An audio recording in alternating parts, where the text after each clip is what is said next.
सो hey everyone, कैसे हैं आप सब। मेरा नाम है दीपक विश्वकर्मा और आप देख रहे हैं dark legend horror stories YouTube channel, जहां मैं रोज़ आप सभी को डरावनी कहानियां सुनाता रहता हूं। और आज के इस वीडियो में हम एक नई वेंडिगो की सीरीज़ को स्टार्ट कर रहे हैं, लेकिन उससे पहले कुछ बात करनी है। तो कल जो है वह वीडियो लेट आई थी।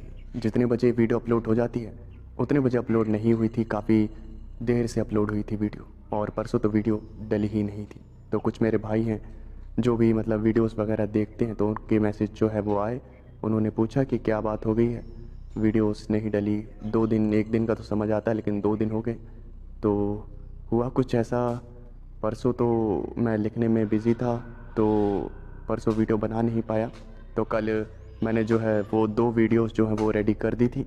और जब मैं शाम के वक्त अपलोड करने के लिए पहुंचा, मैं जिस वाईफाई से अपलोड करता हूँ, मतलब वो वाईफाई जो है वो गली में लगा हुआ है। तो मैं वहाँ पर गया, मैंने कनेक्ट करने की कोशिश करी, लेकिन वाईफाई जो है वो कनेक्ट नहीं हो रहा था। कनेक्ट करते करते मेरे को तकरीबन आधा घंटा 30 मिनट वहीं पर हो गए। और मैं काफ़ी कोशिश कर रहा था लेकिन कनेक्ट नहीं हुआ। और जब मैंने देखा 9:30 हो गए थे, फिर मुझे लगा कि टाइम कुछ ज़्यादा ही हो गया है और रात भी हो रही है, तो अब मेरे पास वक्त नहीं है। तो मैं फिर घर गया और मैंने जो टॉपअप होता है, मतलब वो जो डेली डाटा यूसेज के बाद जो डलता है फ़ोन में, मैंने वो जो है रिचार्ज किया। तकरीबन मैंने 8 GB जो है वो टॉपअप करवाया। काफ़ी मतलब महंगा पड़ गया भाई।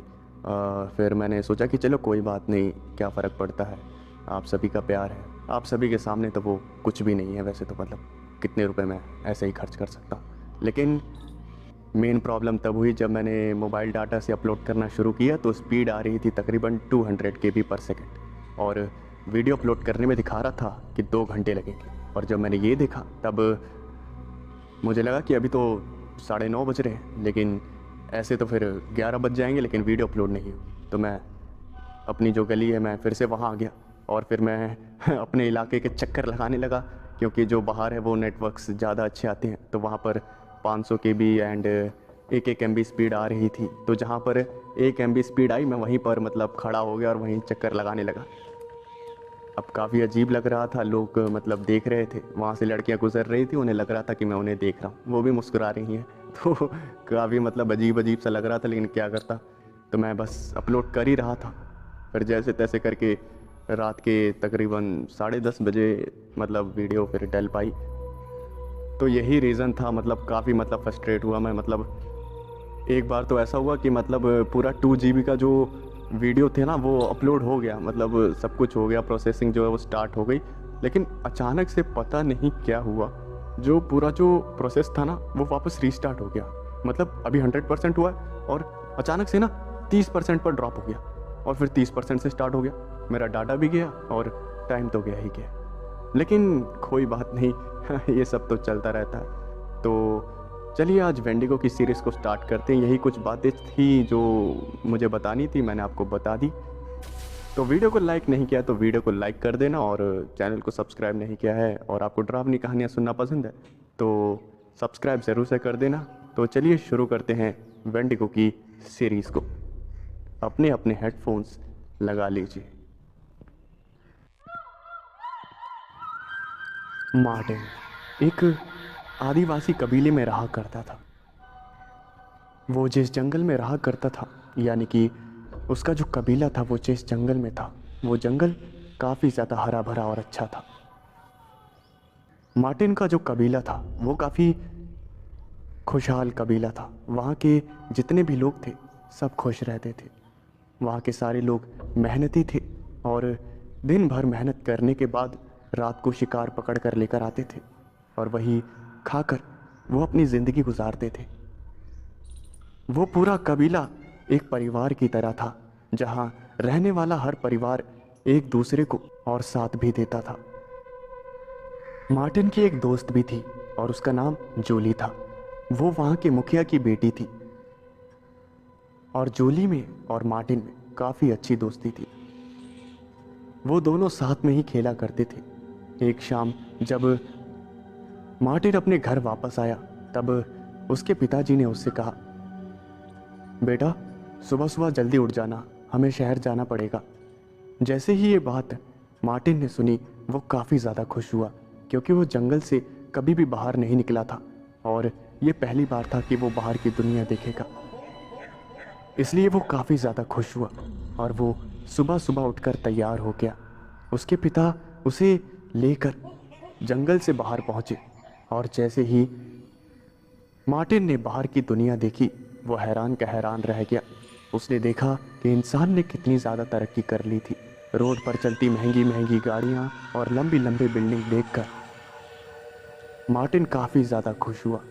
और जब वो शहर से वापस अपने घर वापस आ रहा था तभी उसने देखा कि कुछ बच्चे स्कूल के कपड़ों में वहाँ से गुजर रहे थे। और मार्टिन ने जब उन बच्चों को देखा तब उसने अपने पिताजी से कहा, पापा, वो सारे बच्चे एक ही जैसे कपड़े पहन के कहाँ जा रहे हैं? जिसके जवाब में उसके पिताजी ने कहा, बेटा, वो सब स्कूल जा रहे हैं। और जब ये बात मार्टिन ने सुनी तब मार्टिन ने सोचा कि आखिर ये स्कूल क्या होता है। और जैसे ही ये सवाल उसके दिमाग में आया उसने अपने पिताजी से पूछा, पापा, ये स्कूल मतलब मैं समझा नहीं। और फिर मार्टिन के पिता ने बताया, बेटा, स्कूल वो जगह होती है जहाँ पर बच्चे बचपन में जाते हैं और ज्ञान बटोरते हैं, ज़िंदगी कैसे जीनी है, कौन से संस्कार अपने अंदर रखने हैं, कौन से नहीं रखने हैं, ये सब सीखते हैं और एक अच्छा इंसान बनते हैं। मार्टिन ने जैसे ही ये बात सुनी तब मार्टिन के दिमाग में आया और उसने अपने पिताजी से कहा, पापा, मैं भी तो इन्हीं की उम्र का हूँ, तो मैं स्कूल क्यों नहीं जाता? जैसे ही ये बात मार्टिन के पिता ने सुनी उनके जो पैर थे वो अचानक से रुक गए और उन्होंने मार्टिन की तरफ देखा। उनके पास कोई जवाब नहीं था। मार्टिन के पिता को कुछ समझ ही नहीं आ रहा था कि आखिर वो किस मुंह से बताए कि उसके पास इतने पैसे नहीं हैं कि वो मार्टिन को स्कूल भेज सके।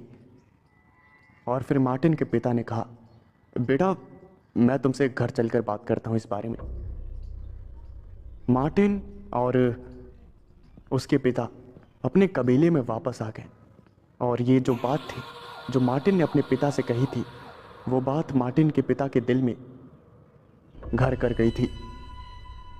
और जब मार्टिन की माँ ने मार्टिन के पिता को चिंता में देखा तब मार्टिन की माँ ने मार्टिन के पिता से कहा, क्या हुआ, आप इतने उदास और चिंता में क्यों नज़र आ रहे हैं?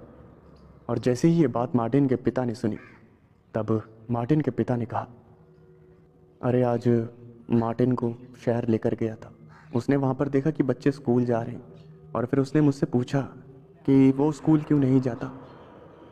और फिर मार्टिन की माँ उस वक्त बर्तन धो रही थी और मार्टिन की माँ के हाथ रुक गए और मार्टिन की माँ ने मार्टिन के पिता की तरफ देखते हुए कहा, बात तो उसने सही कही है, वो स्कूल क्यों नहीं जाता? हमें उसे स्कूल भेजना चाहिए। और वो कभी स्कूल नहीं गया है। आखिर कब तक ऐसे चलता रहेगा? हमारी ज़िंदगी तो ऐसे ही बीत गई जंगल में। कम से कम हमारे बेटे को तो बाहर की दुनिया देखने का मौका मिलना चाहिए ना। और जैसे ही ये बात मार्टिन के पिता ने सुनी तब मार्टिन के पिता ने कहा, हाँ, लेकिन हमारे पास इतने पैसे कहाँ हैं?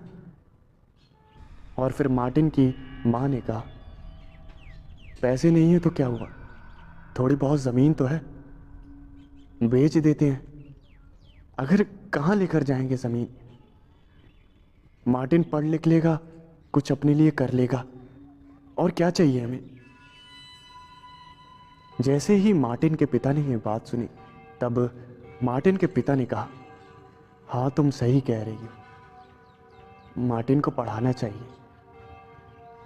और फिर अगले ही दिन मार्टिन के पिता ने उनके पास जो थोड़ी बहुत ज़मीन थी उसे बेच दिया और मार्टिन के पिता के पास जितने भी पैसे आए उन्होंने वो पैसे अपने पास संभाल के रख दिए। एक रात मार्टिन खाना खा रहा था और मार्टिन के पिता ने मुस्कुराते हुए कहा, मार्टिन, तुमने कहा था ना कि तुम स्कूल क्यों नहीं जाते? और फिर मार्टिन अपने पिता की तरफ देखने लगा और उसने हाँ में सर हिलाया। और उसके बाद मार्टिन के पिता ने कहा, अब से तुम स्कूल जाओगे, समझे? जैसे ही ये बात मार्टिन ने सुनी, उसके चेहरे पे मुस्कुराहट आ गई और वो काफ़ी ज़्यादा खुश हुआ। वो भागता हुआ खाना खाने के बाद अपनी दोस्त के पास गया, यानी कि जूली के पास। उसने ये बात जूली को बताई। जूली ने मार्टिन से पूछा कि आखिर स्कूल क्या होता है, और फिर मार्टिन ने उसे बताया कि स्कूल क्या होता है। जब जूली ने ये बात सुनी तब जूली काफ़ी ज़्यादा खुश हुई। कुछ ही दिनों बाद मार्टिन का एडमिशन स्कूल में हो गया और वो स्कूल जाने लगा। शुरुआत में उसे काफ़ी ज़्यादा दिक्कतें होती थी पढ़ाई में, लेकिन धीरे धीरे जैसे जैसे दिन बीते वो पढ़ाई को समझने लगा और काफ़ी इंटेलिजेंट स्टूडेंट बना। स्कूल में हर कोई मार्टिन की तारीफ़ करता था। और एक दिन पेरेंट्स टीचर मीटिंग हुई एक बार, और उसके बाद जब मार्टिन ने अपने पिता को पेरेंट्स टीचर मीटिंग में बुलाया तब मार्टिन के पिता को काफ़ी घबराहट महसूस हो रही थी कि वो आदिवासी कबीले में रहने वाले कैसे वहाँ पर जाएंगे। लेकिन जब वो पेरेंट्स टीचर मीटिंग में गए तब उनकी काफ़ी तारीफ़ हुई, जिससे मार्टिन के पिता और मार्टिन की मम्मी काफ़ी ज़्यादा खुश हुए। ऐसे ही कई सालों तक चलता रहा। मार्टिन पढ़ाई करता रहा।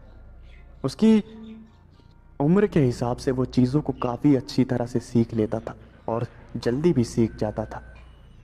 एक शाम स्कूल से आने के बाद मार्टिन अपने घर में बैठा हुआ था और तभी बाहर किसी ने दरवाज़ा खटखटाया।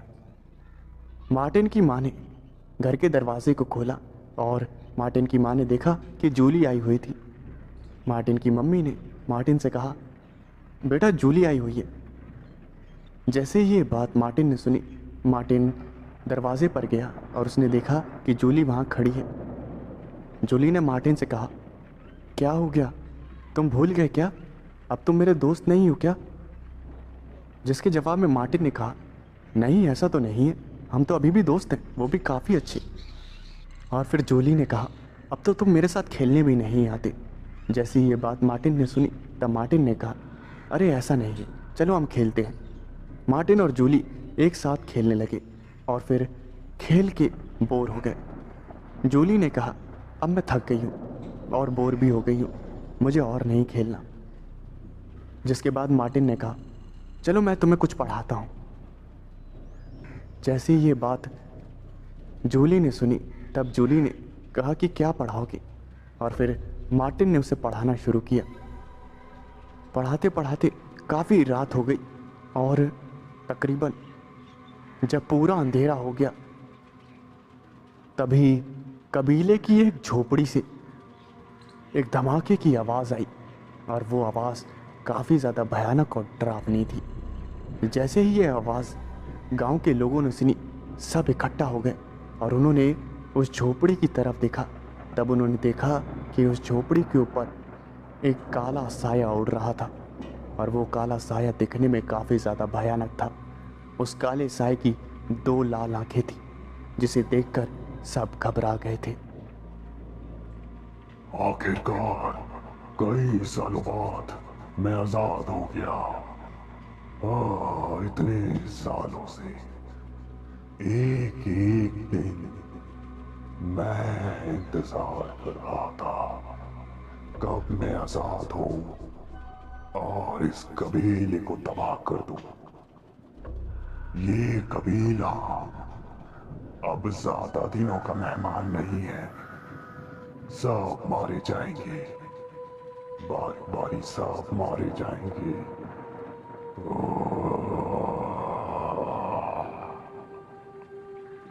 जो गांव के मुखिया थे वो भी वहां पर आए, और उन्होंने जब उस काले साए को देखा तब उन्होंने अपना सर पकड़ लिया और वो काला साया वहां से गायब हो गया। कबीले के किसी आदमी को कुछ समझ नहीं आया कि आखिर हुआ क्या। तभी सब सरपंच के पास गए और उन्होंने पूछा, मुखिया जी ये सब क्या था? जिसके जवाब में मुखिया ने कहा, बहुत बड़ा अनर्थ हो गया है जो नहीं होना चाहिए था। अब हमारा बचना ना के बराबर है, अब हम सब मारे जाएंगे।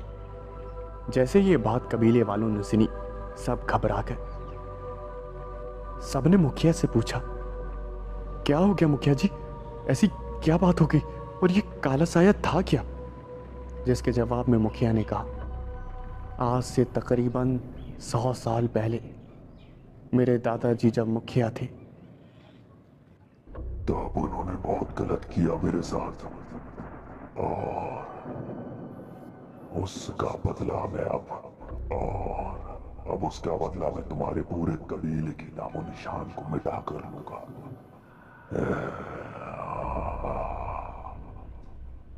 मुखिया की आवाज़ बदल गई थी और सबको पता चल गया था कि उस काले साए ने मुखिया पर कब्जा कर लिया है। और तभी अचानक से वो मुखिया काफ़ी ज़ोर से चिल्लाया और उसकी मौत हो गई। किसी को कुछ पता नहीं चला कि आखिर वो काला साया क्या था, कहाँ से आया था। कबीले के सारे लोग डरे हुए थे और सब घबरा रहे थे।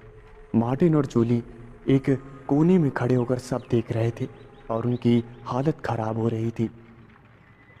जैसे तैसे सबने खौफ में रात को काटा और अगले दिन सब के सब काफ़ी डरे हुए थे।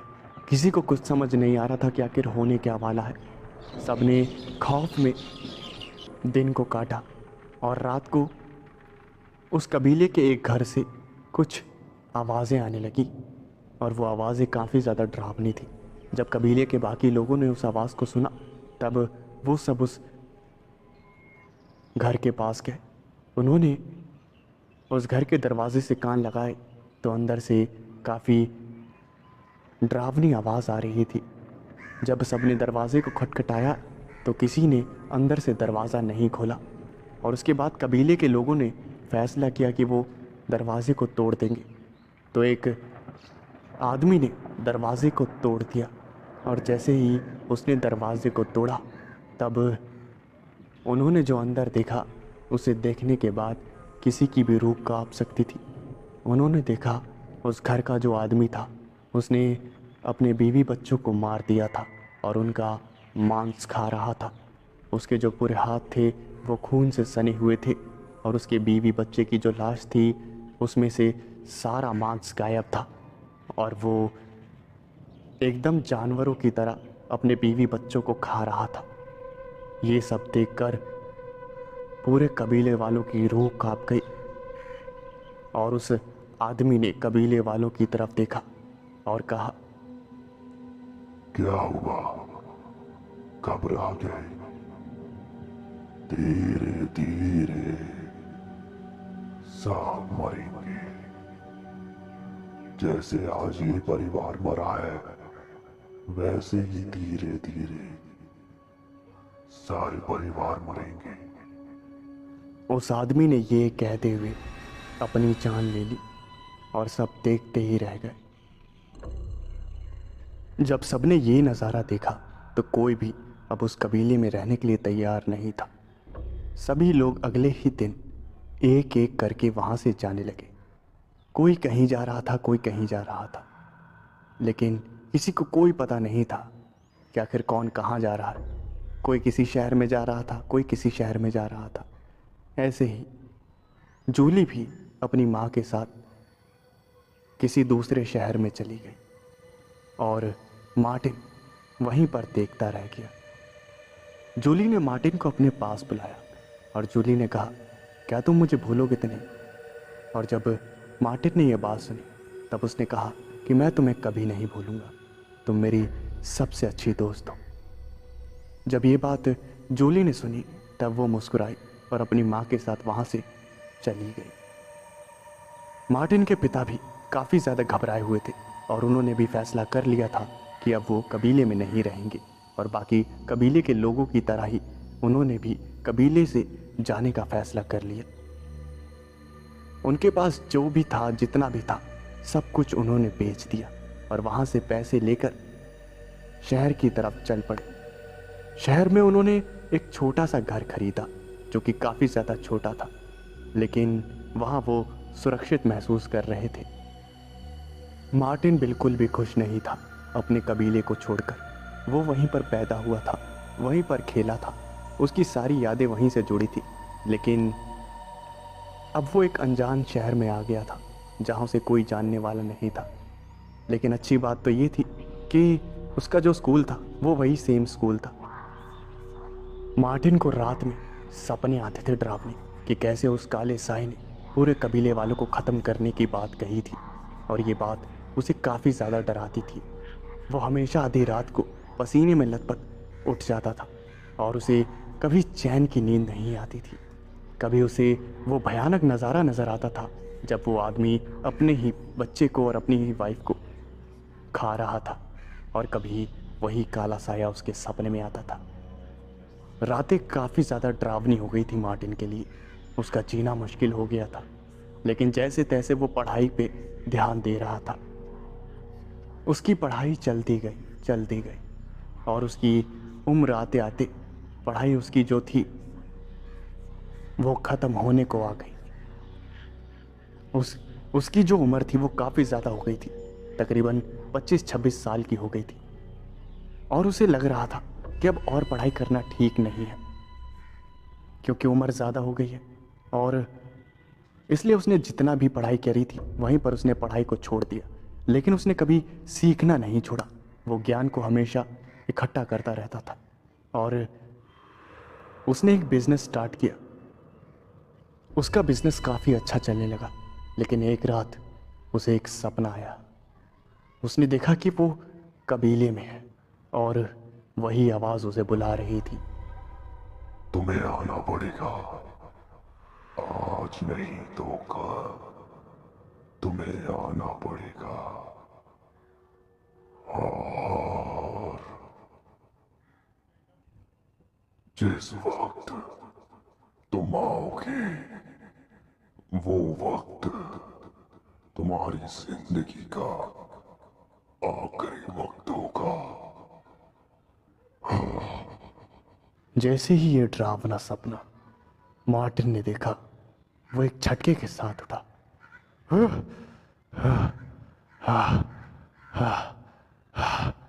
मार्टिन ने अपनी शक्ल आईने में देखी। वो पूरा पसीने से तरबतर था।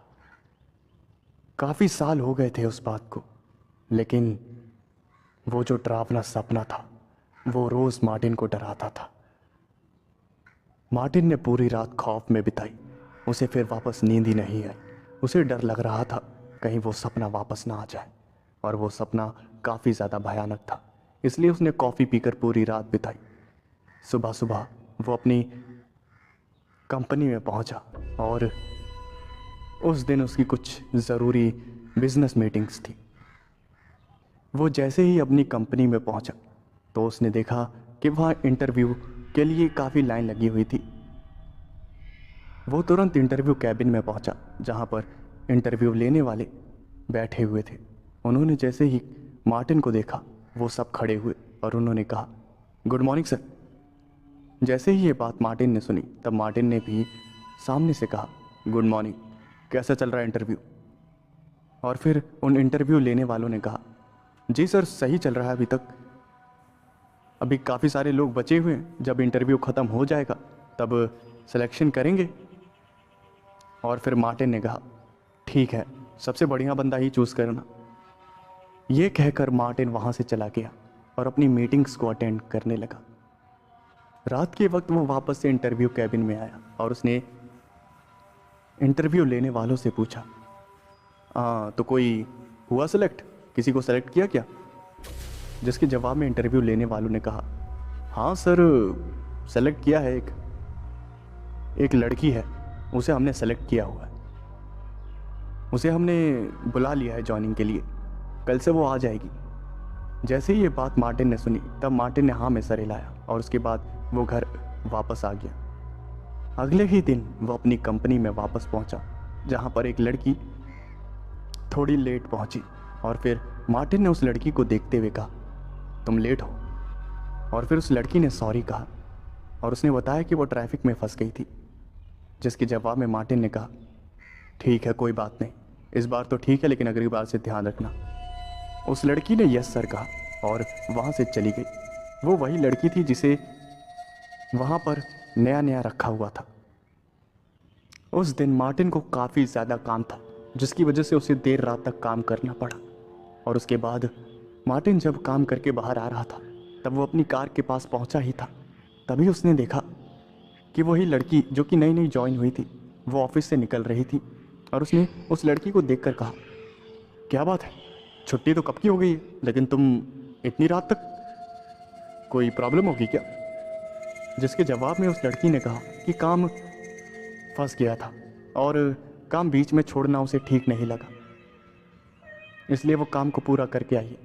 जैसे ही ये बात मार्टिन ने सुनी, वो काफ़ी ज़्यादा इम्प्रेस हुआ और उसने कहा, क्या बात है, काम को लेके काफ़ी पैशनेट हो।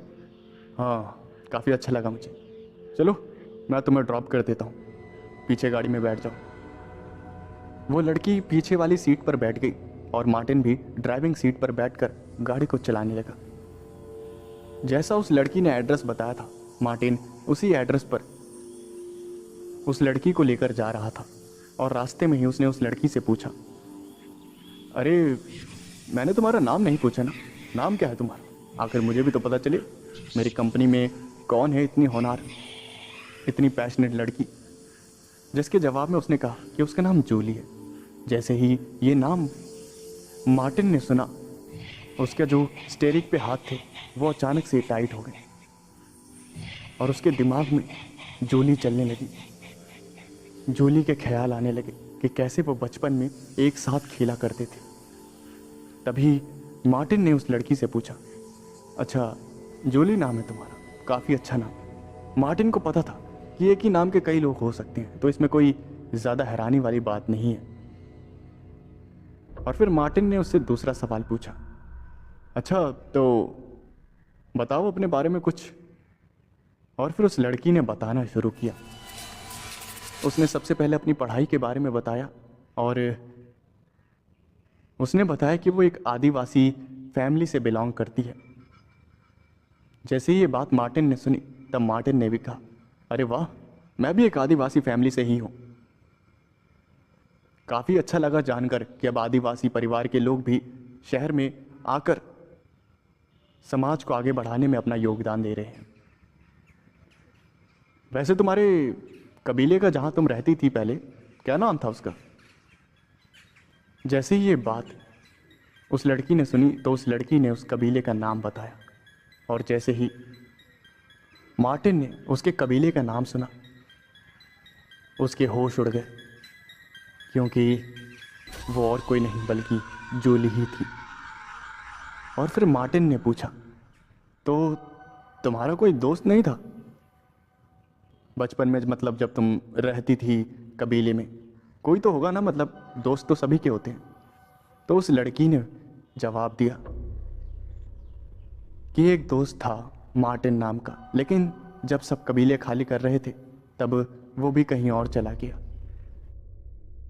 पूरा यकीन हो गया था कि वो जूली ही है, लेकिन उसने जूली को कुछ बताया नहीं, बल्कि उसे उसके घर छोड़कर वो वापस अपने घर आ गया। और वो जब घर पहुंचा तो उसके चेहरे पर एक अलग सी मुस्कान थी और वो काफ़ी ज़्यादा खुश था, जैसे न जाने उसे कौन सा खजाना मिल गया हो। वो हंस रहा था, वो काफ़ी खुश था और उस रात वो चैन की नींद सोया, उसे कोई डरावना सपना नहीं आया।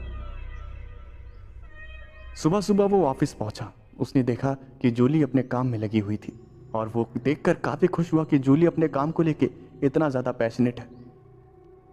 लेकिन तभी उसने कुछ एम्प्लॉयज़ की बात सुनी। अरे यार, किसको काम पे रख लिया यार? आदिवासियों को भी काम पे कोई रखता है भला? कैसे कैसे लोग होते हैं यार, पता नहीं क्या करते हैं वो जंगल में, कैसे अजीबोगरीब तरीके से रहते हैं। इस लड़की को देखो, आदिवासी है, पता नहीं क्या देखकर इसे रख लिया। छी, मेरे को तो इसके पास जाने का भी मन नहीं करता। जैसे ही ये बात मार्टिन ने सुनी, तब मार्टिन उन सारे एम्प्लॉयज़ के पास गया और मार्टिन ने उन एम्प्लॉयज़ से कहा, क्या हो गया? मैंने अभी कुछ सुना यहाँ पर कि कुछ बातें चल रही थी। और फिर उन एम्प्लॉयज़ ने कहा, नहीं सर, हम तो कुछ नहीं कह रहे थे। जिसके जवाब में फिर मार्टिन ने कहा, नहीं, मैंने तो कुछ सुना, कुछ कह रहे थे तुम। आदिवासी क्या कैसे अजीब अजीब होते हैं, पता नहीं तुम्हें अजीब लगता है उनके पास रहने में, हाँ ऐसा कुछ? और फिर वो सारे नाना करने लगे, लेकिन मार्टिन ने सब कुछ साफ साफ सुना था। और फिर मार्टिन ने कहा, देखो अगर आपको आदिवासियों से प्रॉब्लम है या आपको उनसे थोड़ा घिन आती है, आपको वो छोटे लगते हैं, तो मैं एक बात कहना चाहता हूँ आपसे, आप ना ये काम छोड़ दो, क्योंकि आप जिस कंपनी में काम कर रहे हो ना, वो कंपनी भी एक आदिवासी की है, समझे? मैं भी एक आदिवासी ही हूँ। जैसे ही ये बात जूली ने सुनी और बाकी एम्प्लॉयज़ ने सुनी, सब हैरान हो गए। किसी को यकीन नहीं हो रहा था कि एक आदिवासी भी बिजनेस स्टार्ट करके उसे इतनी बड़ी कंपनी बना सकता है। उन सारे एम्प्लॉयज़ ने मार्टिन से माफ़ी मांगी और फिर मार्टिन ने कहा, कोई बात नहीं, आज तो ठीक है मैंने सह लिया, लेकिन आगे से कभी भी किसी भी इंसान के जाति, धर्म, रंग और लिंग, इनमें से किसी भी चीज़ का मजाक मत बनाना, समझे? क्योंकि तुम्हारा कोई हक नहीं बनता और ना ही तुम्हारी औकात है। हाँ, बैठ जाओ, काम करो। जूली और सारे एम्प्लॉयज़ मार्टिन को देखते ही रह गए और मार्टिन काफ़ी गुस्से में अपने कैबिन में चला गया और अपना काम करने लगा। वो जितने भी एम्प्लॉयज़ थे काफ़ी ज़्यादा शर्मिंदा हुए और चुपचाप से बैठकर काम करने लगे। मार्टिन काम कर रहा था और काम करते करते तभी उसका फ़ोन बजा। उसने फ़ोन देखा तो फ़ोन और किसी का नहीं बल्कि उसके पापा का था। उसने अपने फ़ोन को उठाया और बात करने लगा। उसके पापा की आदत थी कि वो ज़्यादातर अपने जो कबीले की भाषा है उसी में बात करते थे और मार्टिन भी कबीले की भाषा में ही बात कर रहा था। तभी ऑफिस के कैबिन के बाहर जूली जो थी वो किसी काम से आई और वो कैबिन का दरवाज़ा खटखटा ही रही थी। तभी उसने मार्टिन को वो भाषा बोलते हुए सुन लिया और मार्टिन ने जब बात ख़त्म कर ली अपने पिताजी से तब उसने फ़ोन रख दिया और कहा, हाँ अंदर आ जाओ। जूली जो थी वो कैबिन का दरवाज़ा खोलकर अंदर आई और उसने पूछा, सर ये फ़ाइल जो है ये कंप्लीट हो गई है, तो मैं इसे कहाँ रखूँ? और फिर जब मार्टिन ने उस फाइल को चेक किया तो उसने देखा कि सारा काम हो गया था और फिर मार्टिन ने कहा, हाँ वेरी गुड, सारा काम हो गया है इसमें सब कुछ, हाँ एक मिनट चेक कर दूँ, हाँ हाँ ठीक है कोई बात नहीं, मैं इसे अपने टेबल पर रख देता हूँ, ये मेरे काम आने वाली है। और फिर जूली वहाँ से जा ही रही थी। तभी जूली ने मुड़कर पूछा, सर मैं एक बात पूछूं? और फिर मार्टिन ने कहा, हाँ पूछो, क्या हो गया? और फिर जूली ने कहा, आप मेरे कबीले की लैंग्वेज कैसे जानते हैं? जैसे ही ये बात मार्टिन ने सुनी तब मार्टिन थोड़ा सोच में पड़ गया। उसे समझ नहीं आ रहा था। अब उसे लग रहा था कि शायद उसे सब कुछ बताना ही पड़ेगा। और जूली मार्टिन की शक्ल देख रही थी।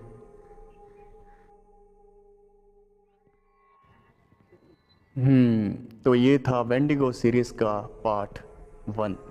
तो कैसा लगा आपको? कमेंट करके ज़रूर बताना। और अगर आपने खाना नहीं खाया है तो रात काफ़ी ज़्यादा हो गई है तो खाना खा लो, खाना टाइम से खाया करो। पार्ट 2 आपको अगर जल्दी चाहिए तो नीचे कमेंट कर देना। और कई लोग डिफरेंट टॉपिक्स जो है वो मैसेज कर रहे हैं, मतलब कमेंट कर रहे हैं, तो उन सभी से मेरा कहना है कि आप बस वेट करिए। मैं कोशिश कर रहा हूँ अपनी पूरी, मतलब समझ ही सकते हैं आप, मतलब स्टोरीज़ लिखना तो थोड़ा टाइम लेने वाला काम है, लेकिन जितना जल्दी हो सकता है मैं सारी जो भी टॉपिक्स है आप कमेंट करते हैं, चाहे वो जिन की हो या वो जो स्टोरी है जिसमें 2 ही पार्ट निकले हैं उसका पार्ट 3 हो, मैं पूरी कोशिश करता हूँ कि मैं उसे जल्दी से जल्दी लेकर आऊँ। तो सब सब्र करिए, कहानियाँ जो हैं वो आती रहेंगी। बस आपका काम है मुझे सपोर्ट करना और मेरा प्यारा सा सपना वो सिल्वर प्ले बटन उसे दिलाना। और बाकी मेरा काम है कहानियाँ लिखना और आपको सुनाना। तो आप अपना काम करिए, मैं अपना काम करूँगा। हम एक सब परिवार की तरह ही हैं। तो ध्यान रखिए अपना, मिलते हैं नेक्स्ट वीडियो में। Thanks for watching, love you all.